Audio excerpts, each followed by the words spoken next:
let's say our engineering world. Let's say that we're engineering a car. And with the fact that all these companies have had so much turnover and we don't actually manufacturing anything in this country at all we do is kind of assemble things made from China. Is the camera still on? What you're saying is that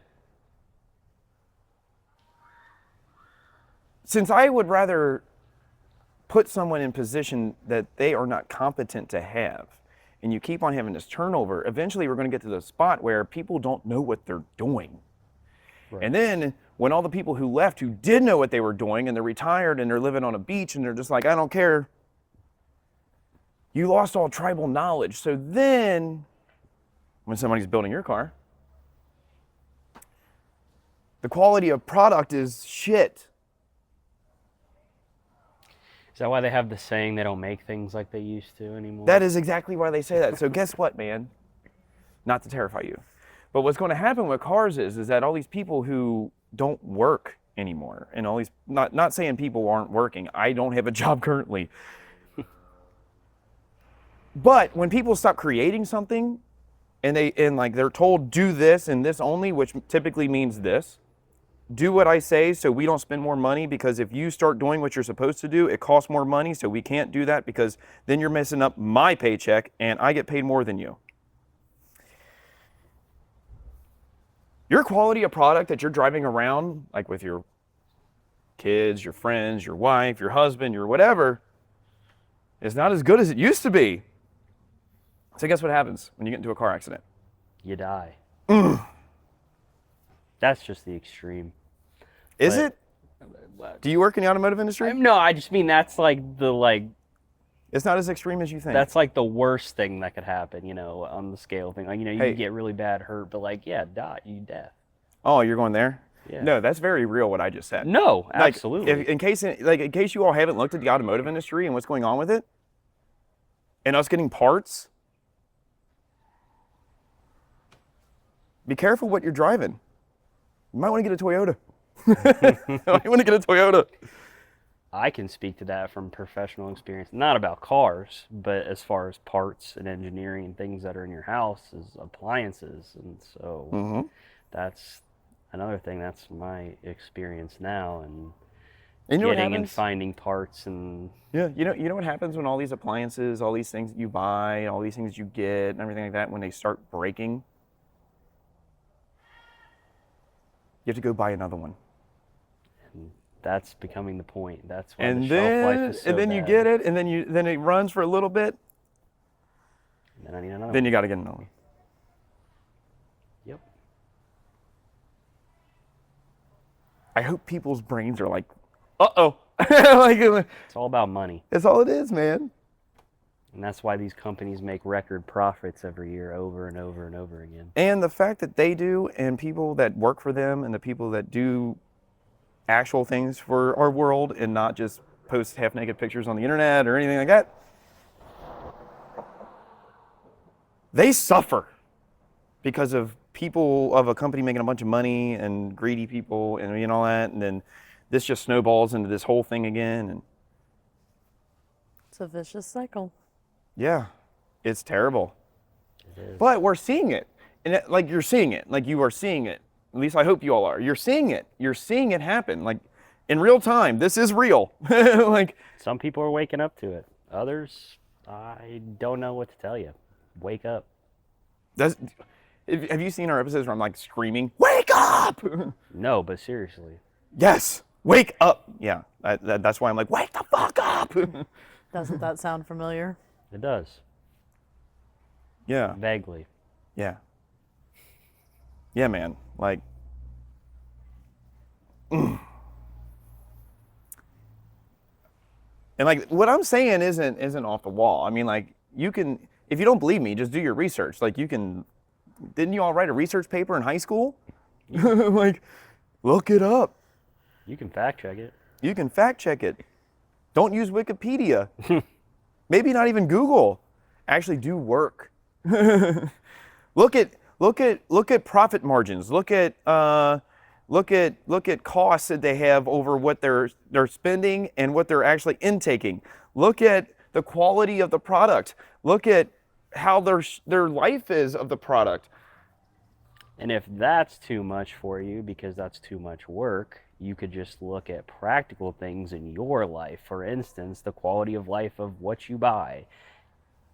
Your iPhone, for instance, and how you have to get a new one every year because the battery life is so bad on them, and they do an update and you have to go buy the newest one because the battery's better, but then they give some kind of update where the battery goes shorter, so then you need to go buy a new one because you think your phone's crap, or an appliance, or a car, or like literally anything. I mean, that's why you should switch to Android anyways.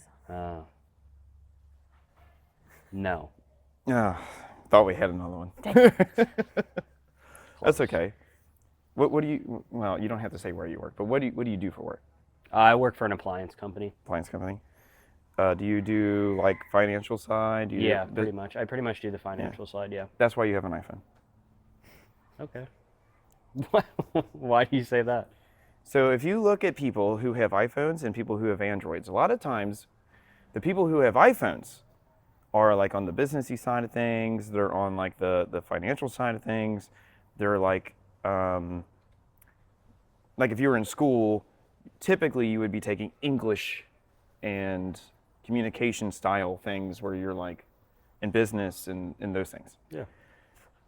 People that have Androids, if you look at them, they're more like people that are like mathy and engineering and science based. So the difference is that the iPhone works directly with that type of brain and the Android works with that type of brain. And that's why those people, whatever. I can use an iPhone. Listen, Joe, are you trying to tell me that you're smarter than me right now? Is that what that is? No. No. No. What I'm saying is I'm smarter than you. No, I'm kidding. Right. It's not a thing of intelligence. It's how your brain works. Right. Like there are extremely intelligent people who have iPhones. There are extremely intelligent people who have Androids. There's also idiot people who have iPhones and idiot people who have Androids. It's true. It's just how your brain works has nothing to do with intelligence. Right. It's just my brain's good at this, that brain's good at that.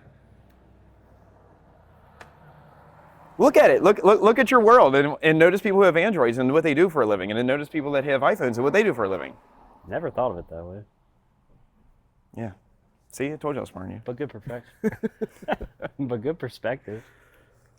It's just a perspective. It's just I think, doctors and people like that typically have iPhones. I think a lot of women have iPhones. I've noticed more men have Androids. But women's brains work differently than men's brains. Sorry, guys. That's two shots in one there, Joe. Is that a shot? Yeah, you're smarter than me, and you're saying my brain works like a woman? No. This is I'm glad you're saying this because this is what people would be thinking, like, oh, this fucking asshole. Like, no, that's not what I'm saying. What I'm saying is that women's brains and men's brains, they women are more emotional, men are more, logical. See, I had to wait for her to say it because I didn't want to say it because she's a woman. That's why I looked at her and went, what is it? This is a test. It's not that you're logical saying that men are smarter than women. That's not what I'm saying at all. It's No. that they're wired emotionally. Men are wired to critically think about situations. Not saying women don't, but typically when they're not emotionally intelligent, their ability to critically think goes down because then you're putting your brain into a chaotic state Oh boy. because you're emotionally driven. This is why I was saying this is why I was saying that, men need to be able to control their emotions and feel their emotions, because if you don't, Then you blow up. you do. And then you also allow yourself in your daily life and your job and people that you talk to, you get them to the point to where you can be manipulated and controlled because then they can control your emotions and figure you out and get you to, do something you shouldn't do because you're not controlling your emotions and you're lowering your critical ability to think. It's true. Guilty. Been there. Done that. So have I. It's not like I haven't. No, I'm just saying. Yeah, it's not like I haven't, dude. That's why I said, dude, if you say something, I'm probably I've probably been there. Yeah. No, I have too. But that's the thing, you learn, right? Of course. It's like, let's say you have a manager who doesn't like you at your job, and he's trying to get you to do something so he has a reason to fire you. Okay. So they try different tactics, and one of those tactics is overweighing you with work and time and coming at you all the time and all this stuff like that. When you are emotionally intelligent and you don't let it bother you and you just sit and watch, all of that eventually just wears itself out. And then you notice their cracks in what they're doing. Right. They tell on themselves. So like, it's just, it's an intelligent move by people who are not thinking about it the right way. It's just a strategy. Right. Yeah. Typically because you're better than them, and they don't like to admit it. 9 times out of 10. I know. I know they're going to see it.